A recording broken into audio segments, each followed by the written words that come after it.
Пайғамбар саллаллаху алейхи вассаламның көрінісі.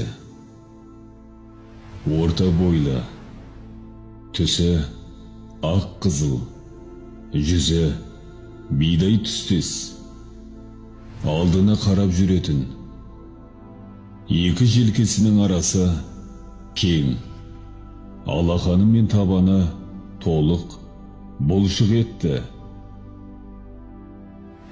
Басы үлкен, жүзі домалақ, көздері қара еді. Сүйектерінің қосылған жері жуан, кірпігі ұзын, дене мүшелері бір-біріне сай көркем еді. Денесі түксіз, бір жаққа бұрылса, денесімен бұрылатын еді. Маңдайы кең, қасы қосылмаған, иілген еді. Мұрыны биік, қырлы, сақалы қалың, тістері майда жылтыр. Алдыңғы тістері бір-бірінен бөлек көрінер еді. Қарыны тегіс, көкірегі кең, білегі ұзын. Екі желкесінің ортасында пайғамбарлық мөрі бар. Бұл мөр кептер тұқымдай келетін қызғыш ет, үсті түк еді. Жүрісі жылдам, бәрінен бұрын сәлем берер еді. Шаштары екі құлақтың жартысына түсетін. Шаштарын тарап, бояп және кейде бөліп қоятын. Оңнан бастағанда ұнататын. Шашқа май жағатын. Қажылықпен умрада алдыратын. Көздеріне әр түні сұрма, меніңше өсімдік көкшіл түстес. Киімін жыртылғанша киетін. Сақинасы күмістен оң қолға тағатын, сәлде орайтын. Изары, етегі тобықтан төмен түспеген. Тағамды сүйеніп, жан бастап жемейтін. Тағамды айыптамайды. Онаса жейтін, онамаса тәрк ететін. Тағамның соң саусақтарын 3 рет жалайтын. Жерде отырып жейтін. Тағамы тауық еті, қой еті, торғай еті, сірке зәйтүн майы, арпа наны, нан араласқан сорпа, сарит, құрма, талқан еді. Тәтті және суық сусынды, сүтті, зәмзәмді сүйетін. Кесесі ағаштан болған. Қияр мен қауынды, құрма мен қосып жейтін. Су ішкенде 3 рет тоқтап, дем алып жетін.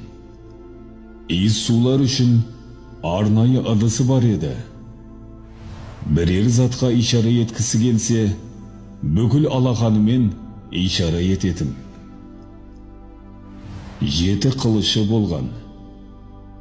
Жыр оқитын және тыңдайтын. Ақыны Хасан ибн Сабит. Әуелі 2 ракат жеңіл намаз оқып, сосын тахаджудке кірісетін. Қырағатын әріппен ашық және айқын, әрбір аятты жеке оқитын.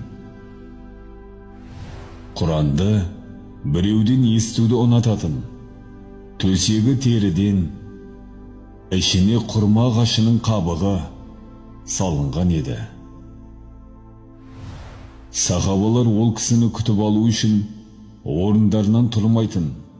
Қай орын бұйырса, яғни бос болса, сонда жайғасатын. Үйдегі уақыты 3-ке бөлінетін. Бірінші ғибадат, екінші үй жұмыстары, үшінші жеке жұмыстар.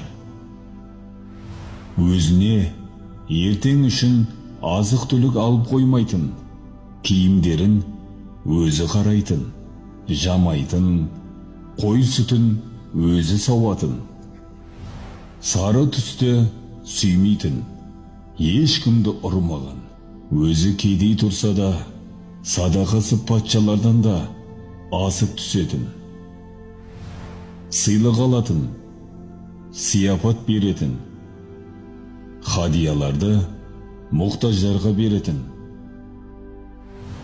алыстағы дауыстарды да еститін, ешкім көре алмайтын арақашықтықты оңай көретін, қараңғыда да күндізде де оңай көретін,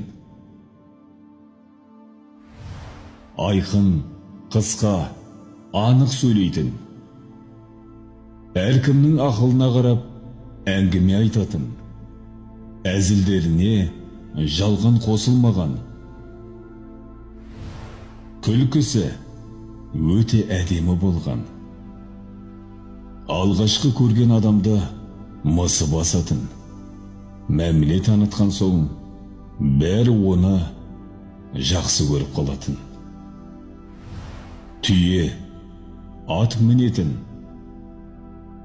бір рет қажылыққа, 4 рет умраға барған, аз тамақ, аз ұйқы, өзі үшін ештеңе алмайтын, қайтыс болғанда Әли ғұсыл алғызған, көкесі Аббас және Аббастың ұлы Фасыл көмектескен, қабірін Абу Талха қазған, мирасы садақа етілген.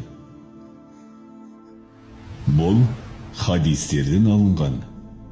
Пайғамбарымыз саллаллаху алейхи уассалам туралы біліп жүріңіздер ағайындар.